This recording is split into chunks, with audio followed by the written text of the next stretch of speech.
if there's other people relying on you to keep time and stuff like that, especially if it's weddings or, you know, pubs, you need to have your shit together. Like this, you just do. You know what I mean? There's no really, Absolutely. you know, and I could be late and stuff like that, but I think you do. And if there's especially like that with a band, if there's other people relying on you or a venue or a wedding or something like that, you really do need to keep together. And I think the reason I was in bands for a long time and stuff like that is like if you're good to them, they'll be good to you, you know, that way, and it'll just work. You know, of course you're going to get like that musicians that are just not reliable, but you kind of you learn from that, like you said, and you mature and you know, like, I suppose the couple of the bands in the beginning might have not been great, but I mean, as I got older and I got more experience, you kind of go up a little bit. Yeah, you start to maybe feel it out when you approach bands or that you're interested, and you'll kind of know straight away. You'll sort of pick up, your senses will sort of tingle and go, oh, this I have a good feeling about this. They're presenting themselves well, and sometimes you can already tell by looking at their bio or their social media and stuff. Nowadays, I guess it's a lot easier to see. Although, you know, you still don't know what you're getting into until you're in it.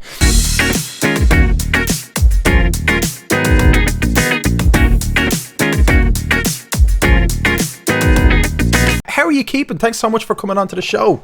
No problem at all. It's a great show. Really enjoyed it. Really enjoyed it. Thank you. Martin is fascinating. He's a really fascinating guy. Yeah. I'm glad you caught that because, you know, I always find that, you know, in the music industry, and he said it there himself, you know, a lot of us omit sort of that business element and that marketing part and all these kind of things that sound big and scary.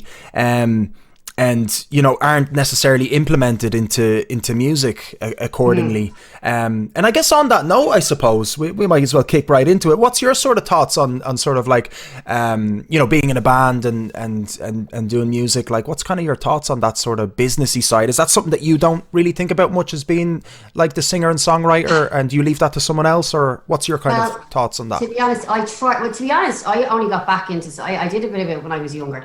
I only songwriting like 2 years ago. Well, I always did a little bit, but I was a musician by trade, so I was singing in cover bands for years and wedding bands, and that was my job. That was my, like he had spoken about, that was my main job. That was my money maker. So that's what I kind of always wrote a little bit, but never anything much. I have 2 kids as well, so I needed to get with a band to for the, you know, they'd be like, okay, there's rehearsals and, you know, this, so to make me do it again, to make me write again. So that's what I did. And the business side of things, I did that. I don't know if you know the hot press mix course. They do hot press. I don't know that. No, tell us a little bit about that. It's called Music Industry Explained. So it is really good course actually. You learn a lot. They have a lot of speakers. Like they have a lot of really established artists, musicians, social media, you know, people that know their stuff. It's a different subject each week. Few weeks. It was really, really good. You get to like listen to producers talking and all different people, and I learned a lot from that. But I also learned that I'm a singer-songwriter, but I'm not great. Like I do a little bit of social media and stuff like that, but I know it kind of goes hand in hand, and you have to promote yourself and you have to be a promoter, but it's not the side of it that I like, really. What's your kind of, because, you know, obviously we can't perform anymore. I guess the performing on stage is probably the biggest thing for you. Are you more like the performance? Yeah, I miss it so. It's unbelievable. And like you touched on, you're saying this lockdown is different, I think, to the others. Like you adapt, as you said. I mean, in the beginning, I'm a performer, and it's all I've ever done, really. Like, obviously, I had day jobs and stuff before I had the kids, but I've always gigged. I've gigged since I was 17 in bands. So it's my money maker, and I miss it so much. But what are some of the notable kind of projects you were sort of into? I'd be interested to kind of know what your biography a little bit. Yeah, so at the moment, since lockdown, it's completely changed, obviously. I suppose a little bit, because I'm getting to do more writing than I would have, because I'm not as big with gigs. So gigging in cover bands and stuff for years like that. I like I said, I joined the band and do a bit of writing, but at the moment now, because I'm home, I'm getting to do a bit more writing. So I'm we're writing away. We had a couple of releases, and we're working on another one now, a song called Breaking Me, and that's going to be out soon enough. As soon as we can gig it, that's when we're going to release it. So we're actually working on kind of tightening it up, we're recording at home, so we're all working on our own recordings and stuff like that. We want to get it professionally recorded, so we're definitely going to record the vocals professionally, and then as soon as we can, and then get that out there. And there's other people that have sent me stuff. Like there's a guy, I don't know if you know, there's a guy called Dave Ryan. He's always putting out stuff constantly, and it's really good. So I sang on a track of his. We kind of did a duet type thing, and I have people. My cousin Gary Reddy, he's another. He'd send stuff over. I kind of constantly be just doing little bits to kind of keep myself busy, you know. Yeah. Whatever I can really to keep me sane, and I do. Also do like online streams. So yes, I've seen those. Yeah, brilliant. Yeah, I didn't do it straight away. I was kind of a little bit late to the party with that. And it was just because I miss people really as well. Absolutely, yeah. And my mom actually said to me last week, she was like, "You talk an awful lot." I was, that's kind of part of what I miss too. Like I do sing and I just take requests, and it's actually for a laugh more than anything. Do you know, I have have a conversation. It's an outlet for you, yeah. A lot of it is friends and stuff. But I just do requests mostly. Like I might have a song or two lined up, but most of it is requests and most of it is banter. And like, you know what I mean? Because that's what I really miss. Yeah. Someone that you've obviously gigged a lot and regularly. So for that to stop all of a sudden, and fair play to you for kind of holding off the live streams for a bit to be able to survive that, I suppose, because that must have been some enduring time for you to not be doing that, and then all of a sudden be doing it. And you know, you're saying you came to it late. It's not a bad thing either. You know what I mean? I think it could be. It's because some people have started it because it was a novelty for them, and they've stopped now. So I've noticed a lot of people have kind of, you know, taken a break from it, or they've done enough of it. So you're always getting new people coming in and out of the live streaming thing. So I noticed that you yourself were live streaming again, thanks to Dave Duggan for sharing it into the online. He was great for sharing your video around. So I got to see that. Yeah, so it was great. I tuned in once or twice, and that's why I wanted to reach out to you as well, because of that live performance. So you know, it's still, you can still see it. Do you know what I mean? You can still see it. It still circulates around social media, is what I mean. So, which is a great thing. It's not like there's like just so many people live streaming at once, and you don't get to see everyone. There seems to be a nice balance online with everyone sort of delving into that. Obviously, it's so different, right? You're not getting that response from the crowd, and I know as a musician myself, I mean, that's what makes it so amazing. A live performance is a two-way transaction, really. Some people don't really think of it like that. But if you're a musician, you know, you get back from the audience just as much as you give, almost, isn't it, in that kind of way? Yeah, I find myself even like that when you say that. I've done it on a stream. I find myself sometimes, and then I cringe afterwards. I kind of like, I go, sing along, and I kind of actually do the camera, expecting something to come back at me, like, because it just, of course, I have 20 years I'm doing it, you know what I mean? Like, it's just very strange for it to stop all of a sudden. I know, and it's so hard to sort of predict where we're gonna go. Like, I don't want to book any gigs. You know, I was saying to Martin there, like my event sort of planning, it's about 3 weeks max. Do you know what I mean? That's what I'd book an event for, it specifically with online at the moment. But even if we were to go down the levels and we were allowed, you know, a little bit of outdoor, that I would still book an event only 3 weeks in advance, because you just don't know how fast we can see how fast stuff can change all of a sudden. Who would have thunk that overnight, you know, we can't leave 5 kilometers of area? That's absolutely insane, isn't it? I think that's the hard part about this one as well. Like you were saying, is that like in the beginning, we adjusted, you know, and we kind of, especially if it's like Martin was saying, if it's the only thing you did, you adjust. And like I actually went and got a job as a carer just to get me out of the house, and, you know, to kind of work and that kind of thing. So that's what I'm trying to do during the day to kind of keep me sane. And obviously I like people, you know.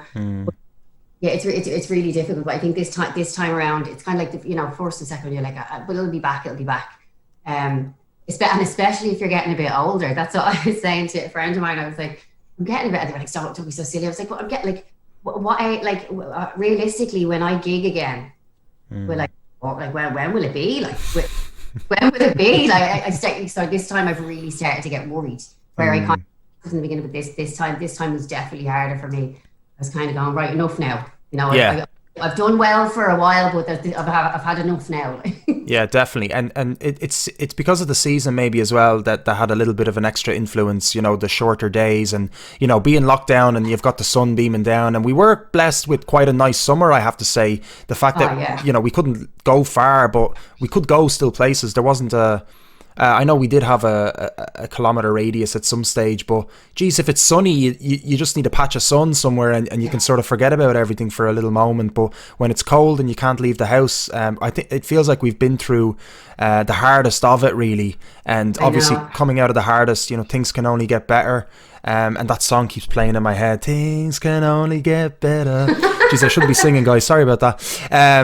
But yeah, no, I'm feeling that optimism. But those first couple of weeks in January, Jesus, that was quite difficult. You mentioned you did a bit of writing and stuff. Is it like, do you write? Is it like in a poetry, or what? How's your songwriting? I know you say you just dabble in songwriting, but I'd love to kind of get to know about yourself with your relationship with songwriting, I suppose. You know what? I've always done it. I've done it since I'm very young. Like, I don't play guitar well. Like, I pick it up every now and again. And I started writing songs when I was very young, like very, very young, and like that. And then I stopped and I got a real job. What was your real job? What? I got a real job. So I mean, I went like that. I never really stopped. So I'd always be scribbling and and have things on the back burner and stuff like that. And there's another guy that was actually very good. He was in a band I was in years ago called Codell, which was the first kind of gigging band where I wrote stuff. In my early 20s maybe. So a few years ago, maybe about 4 or 5 years ago, I was like, I have this song and I'm not just going to leave it there. I'm just not going to leave it there. So I contacted Bill, and Bill Murray, he was very good, and he set me up when we recorded it and stuff like that. So after that, I kind of was like, right, I can't leave this, because you kind of, especially when you have kids, your own stuff goes to the bottom of the pile. You know what I mean? But it's one of them things that I think I'd regret if I didn't do it. You know what I mean? I know I'd regret it, because like I'm not getting younger. You know what I mean? So like that, yeah. So that's why I went and got with the band, and I was like, right, well then now they'll make me. I'll have to go to. There'll be a schedule, and I'll have to do it, because if it's just my stuff, it doesn't get done. There's more pressure, not even pressure, but there's a discipline. There's other people to kind of push you, I suppose, and motivate you. And that's exactly it. And what year did you join the Telling? Was it 2 years? 2019. 2019. So it was only 2 years ago, right? Yeah. And what drew you to them particularly? And was there a few options there? I know it sounds bad to say that, a few options, but I guess what drew you to them, I guess, is maybe the main question. Well, I suppose the style of the music, like it was Shane, the guy you interviewed before, was Shane, the original guitarist. He found and member himself in Column. And he basically, there was, you look online and you're kind of sussing things out. And like that, I could write myself and record myself and stuff like that. But like that, it would take a while for that to happen. So I was looking online. I was like, I suppose the band that I was with before, I have kind of rocky influences, not heavy rock, but I like the kind of Paramore, not even necessarily heavier, but like just that kind of, like you described, kind of rock-ish, as opposed to pure pop. Like a classical rock. Yeah. I always found classical rock to be softer than just rock, right? From my understanding. I don't know if that's true, but... Yeah, it's kind of a blend, I suppose. Like their songs are just like they're like you said, funk, and then but there's definitely a sound. We have developed a sound that I think anyway that you can that kind of marries them, even though it might be like a ballad soft type song, and then you might have something else. But so I suppose the writing with them, it's got like what drew me to them. Sorry, Richard, to go back to your other question. Shane sent me over some tracks, and the first one that I heard straight away, it was called A Summer Field. He sent me over 3, I think. I heard the piano was at the start of it. So basically, he sent me tracks, nearly finished, but there was no lyrics, no melody, so there was no vocal on them at all. And when he sent them over to me, I had to listen to a couple, and then the first one was A Summer Field, and I was like, yeah. And it's straight away, as I listened to it like that in my kitchen, just going around the place, it brought me straight back to like a place I used to hang around in when I was younger, Kimmage Manor in town, Kimmage. And I just remember being in the field, and just like it was just that vibe, and it was like the lyrics nearly wrote themselves, that way. It just and I was like, yeah, this is it. And then I went to the next song, and I was like, yeah, that's it. And I think I had 2 of them maybe written, lyrics and melody written to them, before I even met them, sent them back over. We were like, yeah, this is gonna work, yeah. So and after that, then we just carried on. So now it's a case of someone will have an idea and we'll just collaborate. Yeah. And like Simone wrote a great song. It's one on the EP. It's called Your Favorite Song. he came up with a really funky bass riff, and we all kind of just rolled in with that. With the lyrics in it, I'm very proud of the lyrics in it. There's a lot of references to the greats, and it's kind of like it's like it's your favorite song because it was our favorite song because it was our favorite song when he played it, and it's just it mentions Kurt Cobain and all. It's a clever kind of song, that way. Absolutely, yeah, and I think that EP was fantastic. I really enjoyed that. There was a lot of variety in sound within that, and even like hints of synth as well. So I almost got like even the 70s. So like, because it's from your bio, I'm gathering a lot of this information as well to understand sort of where everybody's influence. But everybody seems to have these awesome varied influences, but they come together not in a big unorganized mishmash is as opposed to say it, but it's very organized, it's very well thought out, and it's not overdone, it's not overwhelming or anything, and some of the hints are very subtle as well, which I really like. So it's very intelligently made, and I think it's great. I think what you guys are doing is fantastic. I'm a big fan of 80s, I'm a big fan of 70s. I'm mad into like classic stuff, Yeah. Of course, I do listen to modern music, and I'll listen to anything. I to be honest, I love a lot of 90s too. I actually like everything, to be honest. But I grew up on 80s and 70s primarily, so this takes me back as well. It sort of takes me back to sort of my own younger years, as a teenager, listening to Deep Purple for the first time, on vinyl, and there was definitely almost a Deep Purple vibe at some stage, listening to yous. But yeah, no, I think it's great, and I love that. It's kind of modern rock band. What yous are, obviously modern because yous are playing currently, but it's that amalgamated sound, which is really great. So I think you're in a really cool project, I have to say. I think the good thing about that, I think it works partly because we always said from the start that we would speak our mind. You know what I mean? If someone has an idea, I think a lot of bands sometimes. They won't, if someone's overdoing it, like you said, if something's been overdone, you'll let their idea, you let them take part. But if something's happening too much, they have the freedom to say, we need to pull back on that a little bit. And I think it's compromising, you know what I mean? Yeah. So, and kind of sacrificing your own. I'm funny like that because once I have something in my head, it's very hard for me to change it. But you learn you have to for the greater good. Absolutely, and that's it. It is the greater good because the project is bigger than one individual in the band.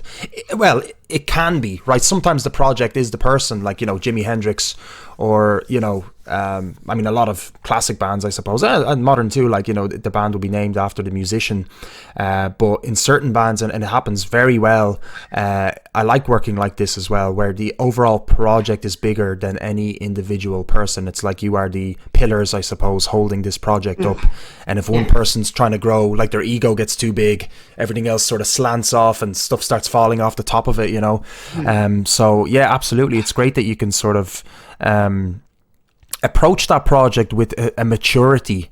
Do you know what I mean? I suppose that goes down to maybe all of your experience as well. Do you know what I mean, with music and going through probably a lot of crap. Have you historically been in any really bad projects, and does it happen? I mean, I could name a few probably myself. I've been lucky, I have to say I have been lucky. I haven't had any really nightmare situations. No, I mean, like I said, I'm 20 years in cover bands, and I think I've been in 3 bands. So the first one was probably the one I managed myself, which was Overdrive. We did a lot of weddings. The second one would have been, I've probably been in a couple in between, but nothing. There was Jelly Bean, they're quite big, and Electric Avenue as well. They're very big band. And I was with them for 5-6 years. So I was quite lucky. But I think, without meaning to sound like, I think if you're good to them, they'll be good to you. You know what I mean? I think if you put the work in, and like a lot of musicians, and I know it goes with the territory, are scatty and not organised, all that kind of thing. But I mean, if there's other people relying on you to keep time and stuff like that, especially if it's weddings or pubs, you need to have your shit together. You just do. You know what I mean? There's no really, and it could be late and stuff like that. But I think you do. And if there's especially like that with a band, if there's other people relying on you, or a venue or a wedding or something like that, you really do need to together. And I think the reason I was in bands for a long time and stuff like that is like if you're good to them, they'll be good to you, that way, and it'll just work. Of course you're going to get like that musicians that are just not reliable, but you learn from that, like you said, and you mature, and like I suppose the couple of the bands in the beginning, might have not been great. But I mean, as I got older and I got more experience, you kind of go up a little bit. Yeah, you start to maybe feel it out when you approach bands or that you're interested in. You'll kind of know straight away. You'll sort of pick up.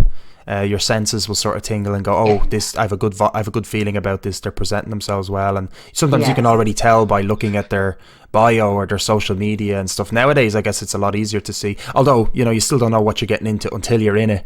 It's always the case with everything. With relationships, it's like that too. Yeah, exactly. And the big thing as well is, I think, as you get older as well, to mention again, especially for kids, you're not going to waste your time with it. You know what I mean? It's different when you're and you go and you're like, you can jam. You know what I mean? Yeah. And you're like, it's grand when you're like 17, but when you're like 30s and you've got a couple of kids and you're like, I'm not here to jam. I jamming is great. It's fun, but we're here to get shit done. Absolutely. Look, I don't have kids together, or you get precious about your time as you get older. 100%. I'm like that myself. I'm in my 30s and I don't have kids, but I still would definitely value time and people's time as well, even with my own projects that I'm instigating, to give so much other stuff going on, you know what I mean? 100%. Like, time is so precious, and I wouldn't dare to want to waste anybody's time, and I wouldn't want anybody to waste mine, of course, so I totally get that. It's definitely something to look out for. And I guess with the band as well, it's an awesome dynamic that can almost happen naturally. Like, people fall into the roles.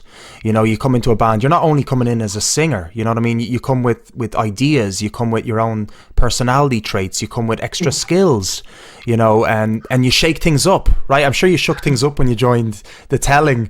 Was there anything else you brought in, like, to the band, or are the roles kind of defined? You've got somebody that kind of looks after social media, you got someone that does like the communication or the band booking. Is that all sort of balanced out nicely? We all do a little bit, and to be honest, like, we only had this conversation the other day, and like the question you asked me about managing and social media and stuff like that, it's not something that I want to do, but it's something that we all do a little bit of, but it's definitely something that we could be better at.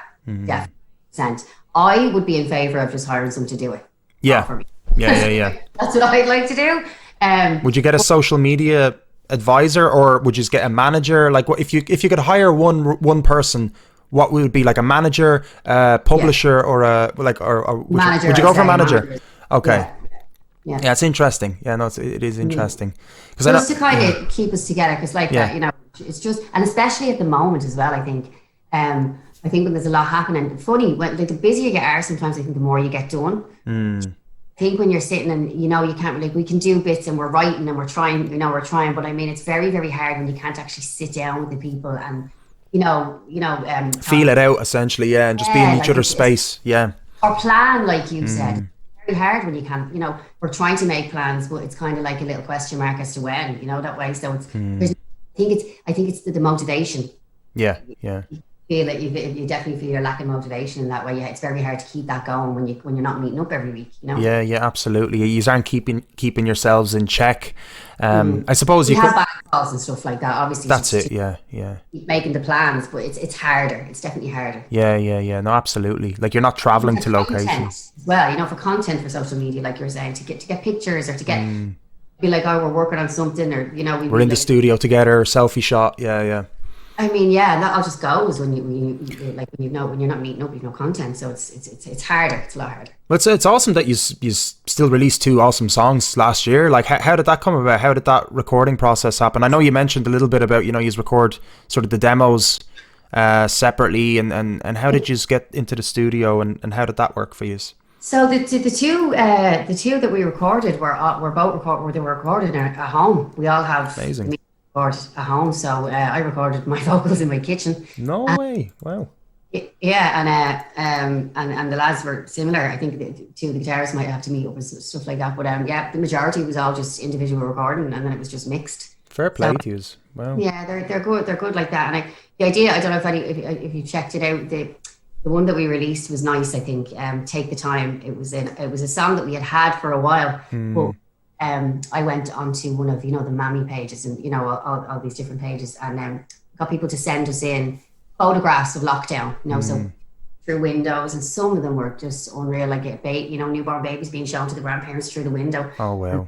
I'll take the time. The video's on YouTube, Oh, actually. that's great. So will I play that video at the end? Is because I know we said we'll play a video from. That's the wolf that you have. Oh, that's the wolf is the official. Oh, Yeah. we'll leave that because that's actually proper made. You made it really good. We released that in October. That was a Halloween kind of, yeah. We released that. Brilliant. Yeah, that's the wolf. But the other one that Take the Time is on YouTube as well. But it's basically, the video is just a collection. We just came up with the idea to get a collection of photographs.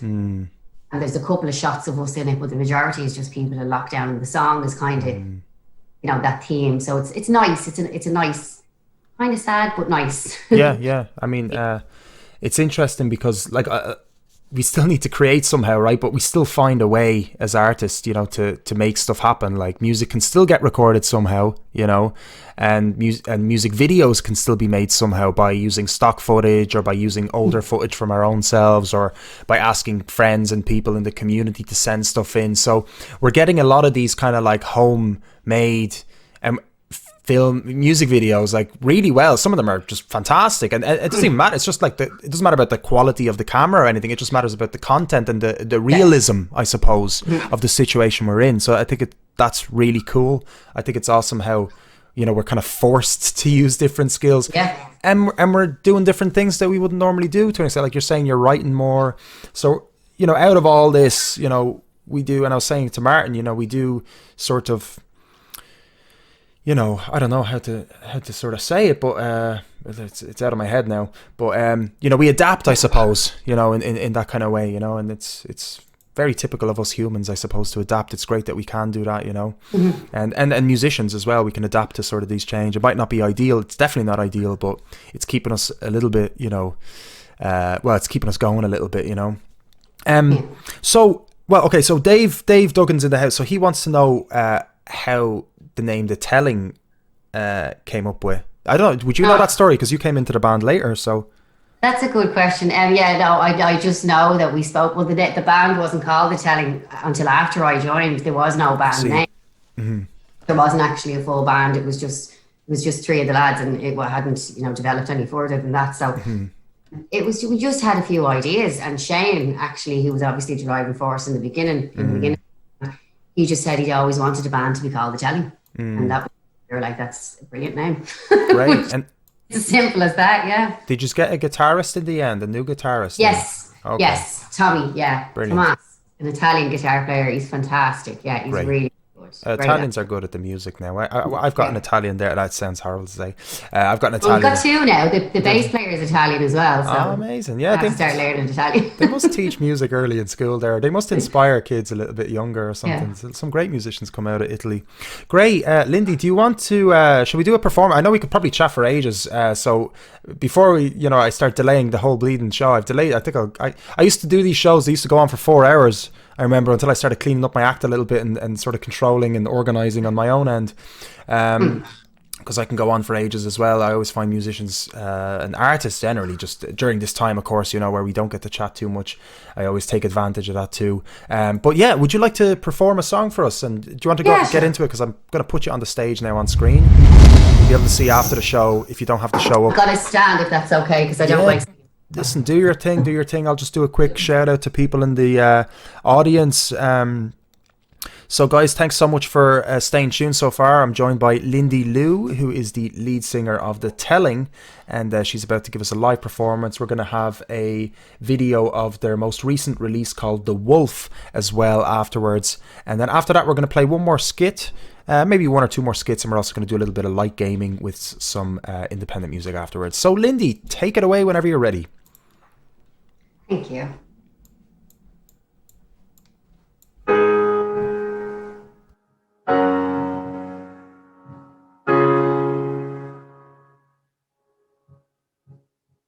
Sometimes I feel like throwing my hands up in the air. I know I can count on you. Sometimes I feel like saying, Lord, I just don't care. You got the love I need to see me through. Sometimes it seems the going is just too rough. Things go wrong no matter what I do. Now and then it seems that life is just too much. Got the love I need to see me through.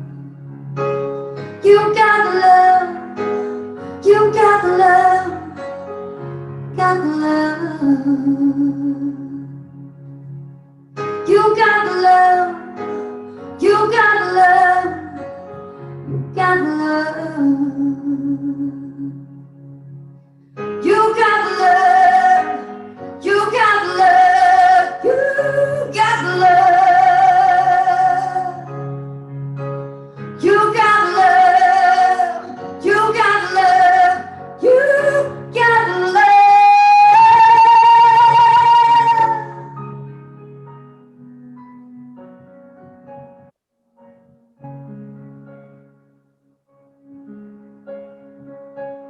Time after time I think,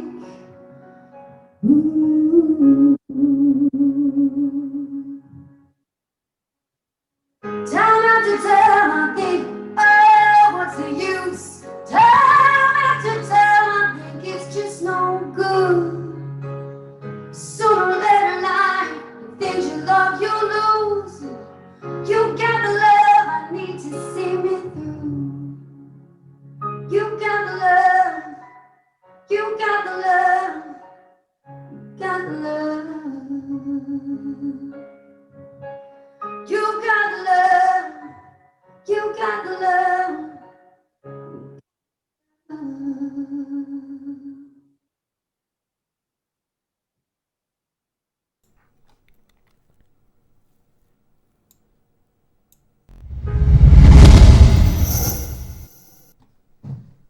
Wow, absolutely amazing. Jesus, what a fantastic voice you have. Oh, thank you. I wasn't sure if the sound would be okay because this is the first for me doing it this way. Oh, it's actually great. Yeah, I'm definitely impressed. We didn't have a sound check at all, so it's amazing. No, fair play to you. You're getting some awesome comments in the chat as well. Lindy, Martin Eastwood hung on. Martin, thanks so much for hanging on, by the way, and chilling out with us. Much appreciated. He commented in, "Wow, what a voice! Absolutely agree with you." Okay, says sounds great. Viking Promotions, very enjoyable, and sending you loads of hearts. And Dave Duggan says Martin Eastwood should book your cover band for events when they come back. Martin Eastwood would definitely, I'm sure, would be happy to book. Yeah. Is your cover band still? Are you? Do you still have a cover band going after this? Yeah. I mean, I was with a big wedding band for a long time, and then I kind of left them because it was too much for me with the kids. So for the last year, I've been with a band called Before June. And it's with my cousin Gary. So we do like pubs and clubs and a couple of weddings and stuff like that. Yeah, it's a regular gig and band. He did the track. He did the piano track. Gary did the piano track. Oh, that's him playing there.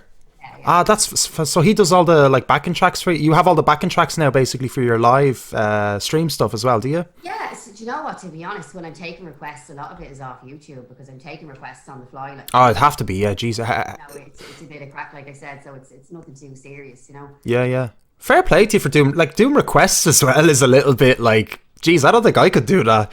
Like even as a drummer, like, cause drums I can sort of make it around, you know what I mean? But memorizing lyrics I always find is a little bit more complicated, Well, for my brain, I wouldn't be able to memorize lyrics as easy as memorizing drum patterns, let's say. But I still wouldn't want to do requests too much. But fair play to you for doing that. Jeez.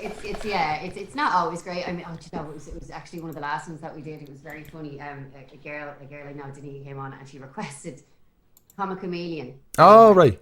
I was like, I don't know if I could, like, is that like what? But I was actually found myself dancing more than I was jumping around the living room. It was such good fun. Like, and then I was like, thank you so much, because I never would have done anything like that. Yeah. It's all about fun though, isn't it? Like, and especially with these live streams, like you were saying earlier, it's just a bit of fun. It's a little bit of interactivity. It's a chance for yourself to kind of express yourself and let go a little bit and connect with people, and for people to get something back from yourself as well, like to connect with you and to listen to some great music. What's the most requested song? I'd be curious to know. Like in your life of music, like what have people requested? In life. Just in life, like what have people requested the most? Like do you have like a top 5 of like, oh Jesus, they're gonna probably don't request this. Tell us what that is. Actually, it's so funny because it's another thing that happened on a recent stream. A girl I know got on and she was like, she's like, do something from Tina Turner, and I actually just went, Steve, no, absolutely, and I felt I was like, no, I'm sorry, but like, maybe something kind of different, but yeah, like your river, you know, don't get me wrong, like when I'm in the band and on the stage, it's great because they're all Yeah. dancing, they're all mad. But it's not that, you know, you get so, like I said, 20 years and you're singing roll, Rolling on a River, you know, like Proud Mary, and like there's a few of them, like I'm so excited. Proud Mary. The Best. Would you not get The Best? Like the best. That's the other one I was trying to think of. I couldn't think of it. Yeah. And then what's the one with the Thunderdome? That one from the film. I think I'd request that Tina Turner song. If maybe you wouldn't mind that one so much. It's my favorite Tina Turner one. It's from that movie with Mel Gibson. I think it is. It's called Thunderdome. What is that song, guys? If you guys know that, We Don't Need Another Hero. Well, that's a good. Yeah, you see things like that aren't done, I wouldn't mind. Like, no, don't get me wrong. Like, I've had sometimes where I go, yeah, try that, and I'm like, I'm so sorry. Afterwards, I'm like, I'm so sorry. You know, like, someone request an Aerosmith song. Dave will remember this because he's constantly on my streams, which I love. But he's constantly on mine too. yeah. He actually did something in one of the first ones. He was winding me up, but obviously it was my first stream, and he was a bit of Susan Boyle, and I was like, okay, well, I'm not sure. But I said is, if I don't get to your request and I can't do them, I'll write them down. The next time I'll try and learn them. Yeah. And that's the one. It took me a while, but the last one I did just for the crack, I was like, Dave, this is for you. And I sang I Dream a Dream with Susan Boyle. And it was actually quite fun to do. It was just, but like that, it was just a bit of crack. It was like, there's your Susan. He was joking. He's such a messer.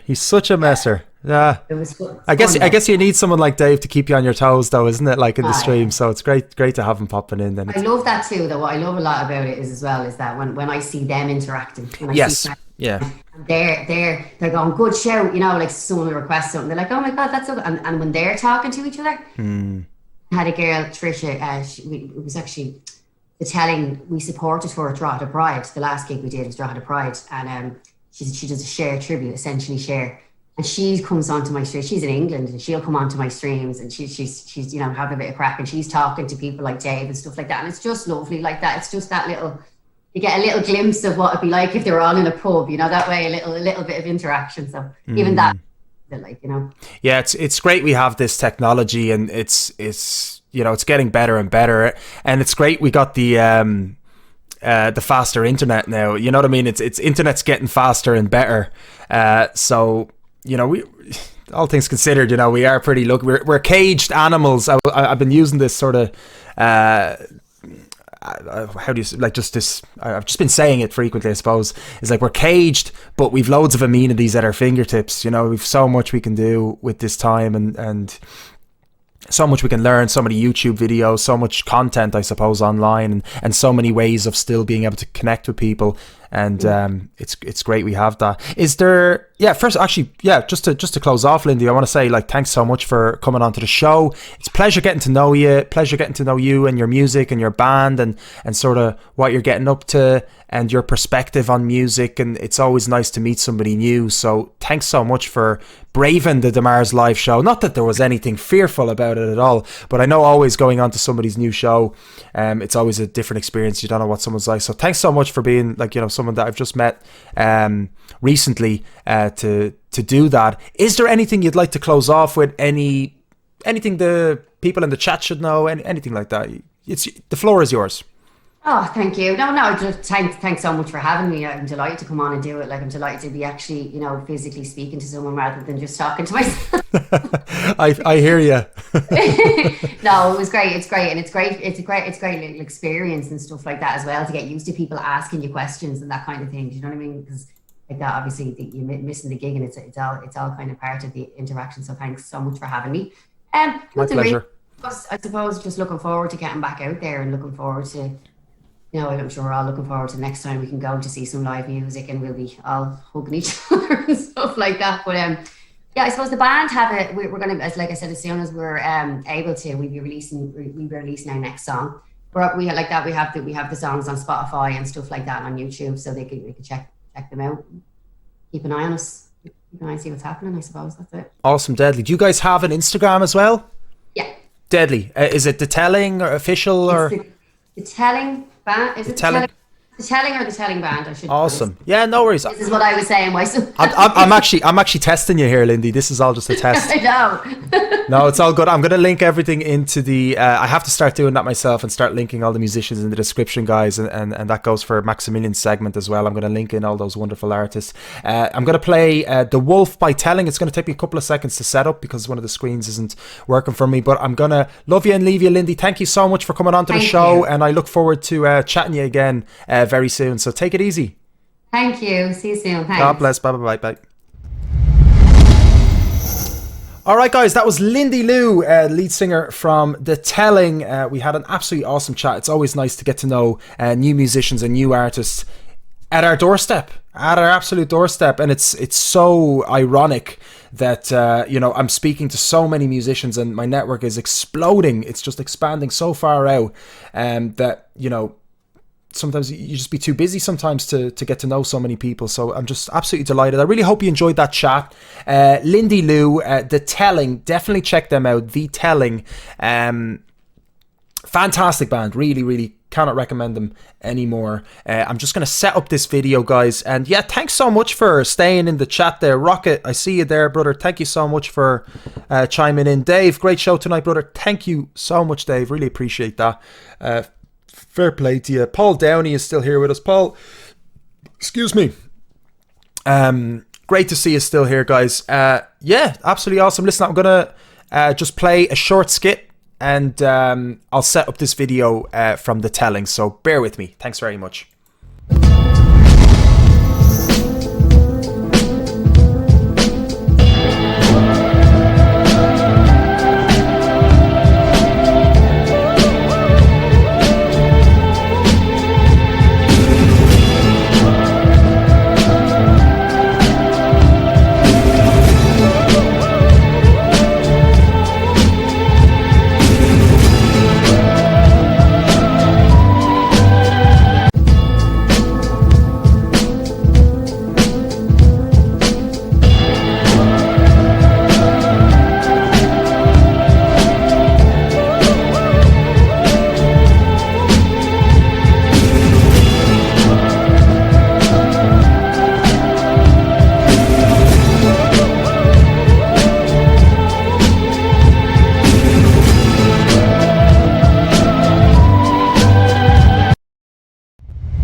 Swift swipe I was